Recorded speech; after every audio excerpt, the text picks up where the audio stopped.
Menekan aksi kriminalitas seperti pencurian dan pembegalan, Polres Oku menggelar razia kendaraan. Razia kendaraan ini ditujukan kepada pengendara roda 2 dan roda 4 termasuk kendaraan pengangkut batubara. Kapolres Oku AKBP Danu Agus Purnomo mengungkapkan, selain memeriksa surat-surat kendaraan, dalam razia juga dilakukan pemeriksaan individu pengendara. Hal ini dilakukan agar tidak ada pengendara yang membawa senjata tajam dan senjata api, termasuk menekan pelaku kejahatan yang akan melakukan aksi kejahatan di Oku.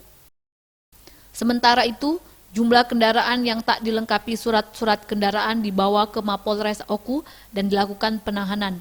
Danu juga menambahkan pihaknya akan menindak tegas para pelaku kejahatan yang meresahkan masyarakat Oku.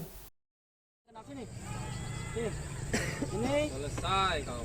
mau pegang senjatamu, ya? Melaksanakan kegiatan razia. Jadi memang ada beberapa hal yang memang menjadi atensi dari kami.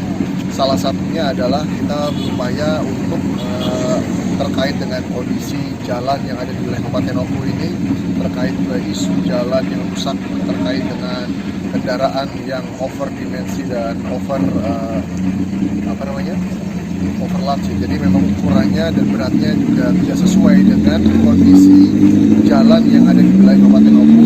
Ini kami lakukan penindakan apabila ditemukan misalkan mereka melebihi muatan. Kami melaksanakan sekaligus pemeriksaan terhadap individunya maupun kendaraan tersebut. Apakah mereka memiliki senjata yang kira-kira bisa melukai orang lain. Ini juga menjadi salah satu bahan kami untuk mengecek sekaligus berupaya untuk mengurangi angka kejahatan khususnya terkait dengan curanmor, pencurian kekerasan maupun pencurian dengan pemberatan.